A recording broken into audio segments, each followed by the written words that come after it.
Selamat datang semua. Pernah tak kita terfikir, adakah Kesultanan Melaka ni betul-betul sebuah kerajaan yang berdaulat ataupun ia cuma sebuah negeri naungan di bawah Siam? Dah lama kan? Ramai yang macam percaya versi kedua tu. Jadi dalam perkongsian kali ni, jom kita siasat sama-sama dakwaan ni dan tengok balik bukti-bukti sejarah yang mungkin selama ni kita dah salah faham. Okey, kita mulakan terus dengan dakwaan yang paling kontroversi sekali. Ada satu rekod dari dinasti Qing dan kena ingat, rekod ni ditulis beratus-ratus tahun selepas zaman kegemilangan Melaka tau. Dalam rekod tu, dia kata senang je, Melaka tiada raja. Ayat ni, ia seolah-olah macam mengesahkan terus yang Melaka ni hanyalah satu wilayah di bawah kuasa Siam. Tapi, persoalannya betul ke macam tu? Cuba kita fikir sekejap. Sebuah empire maritim yang begitu hebat yang mengawal salah satu laluan perdagangan terpenting di dunia, tiba-tiba dikatakan tak ada pemerintah sendiri? Macam tak logik kan? Inilah misteri utama yang kita nak cuba rungkai sekarang. Kat sinilah ceritanya jadi sangat-sangat menarik. Sebabnya, bila kita bandingkan rekod Qing tadi dengan rekod yang jauh lebih awal dari dinasti Ming, ceritanya 100% berbeza. Waktu Qing kata Melaka tiada raja, rekod Ming ni seolah-olah menjawab balik, tunggu dulu, kami bukan je tahu siapa raja dia, kami ada senarai nama penuh pemerintah Melaka. Dan ini bukan cakap-cakap kosong tau. Ini butiran yang sangat penting. Rekod dinasti Ming ni bukan setakat menafikan dakwaan Qing tu, tapi dia bagi butiran yang sangat spesifik. Dia catat pasal utusan pertama dari Melaka, dia iktiraf Parameswara sebagai pemerintah yang sah, siap ada senarai nama sultan-sultan selepas tu lagi. Ini yang bagi sumber Ming ni kredibiliti yang jauh lebih tinggi. Sebab ia ditulis semasa Melaka betul-betul berada di kemuncak kuasanya. Jadi, kalau rekod Ming dah jelas macam tu, dari mana pula datangnya kekeliruan ni kan? Untuk faham puncanya, kita kena tengok satu lagi pemain utama dalam peta politik serantau masa tu. Kerajaan Ligor. Kisah Ligor ni, dialah kunci untuk kita faham kenapa Siam buat tuntutan macam tu. Dulu, masa zaman kegemilangan dia, Ligor ni memang sebuah kuasa yang orang kata digeruni lah. Pengaruh dia sampai ke seluruh semenanjung tanah Melayu.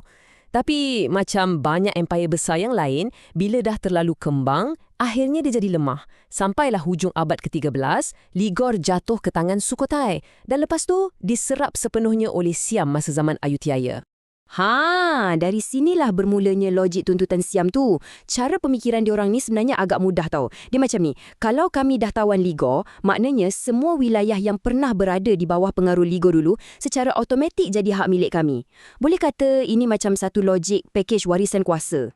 Analogi ni saya rasa memang kena sangat. Bayangkan macam kita beli sebuah rumah. Siam bukan je tuntut rumah tu, iaitu Ligor. Tapi dia tuntut sekali semua aset sejarah Ligor. Dia tuntut wilayah-wilayah yang mungkin dah lama pun bebas dari pengaruh Ligor. Jadi, Melaka ni ibarat salah satu pokok dalam taman tu yang Siam cuba nak tuntut juga.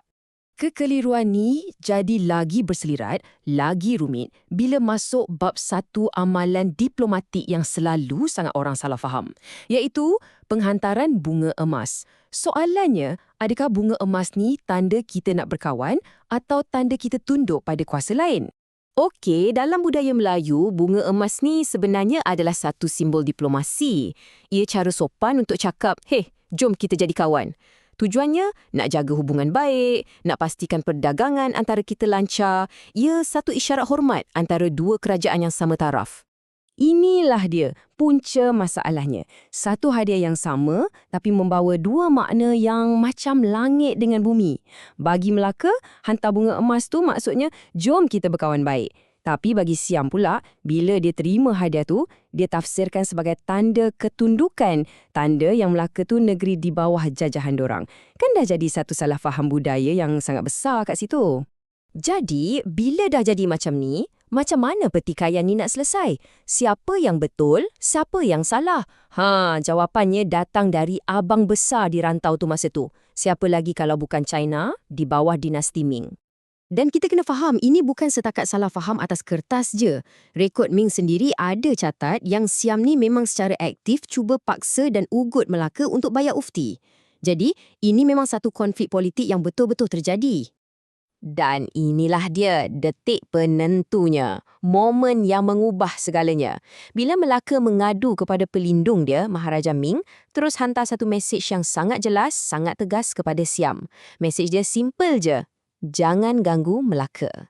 Pendek, padat tapi penuh dengan kuasa. Lepas tu apa jadi? Apa yang berlaku lepas tu adalah bukti paling kukuh. Respons Siam, diam 1000 bahasa. Mereka terus mengalah. Mereka hentikan semua tekanan ke atas Melaka. Tindakan dorang ni dah membuktikan segalanya. Melaka bukan bawah kuasa Siam, tapi bawah pelindungan China. Logiknya, kalau Melaka tu betul-betul jajahan Siam, buat apa China nak masuk campur kan? Jadi, apa yang kita boleh belajar dari siasatan kecil kita ni? Sebenarnya, ia menunjukkan satu perkara yang sangat-sangat penting. Bila kita baca sejarah, kita kena faham konteks. Kesimpulannya dah cukup jelas kan? Pertama, Melaka memang sebuah kerajaan yang berdaulat. Kedua, bunga emas tu hanyalah alat diplomasi, tanda persahabatan, bukan ufti. Tuntutan Siam tu pula berdasarkan logik warisan yang lemah. Dan paling penting, kedaulatan Melaka sebenarnya dijamin oleh perlindungan dari dinasti Ming. Semua ni tunjukkan betapa bahayanya kalau kita percaya pada satu sumber je. Lebih-lebih lagi, sumber yang ditulis beratus-ratus tahun kemudian. Dan ini membawa kita kepada satu persoalan terakhir yang lebih besar untuk kita fikirkan. Sejarah ni selalunya ditulis oleh pihak yang menang atau pihak yang berkuasa.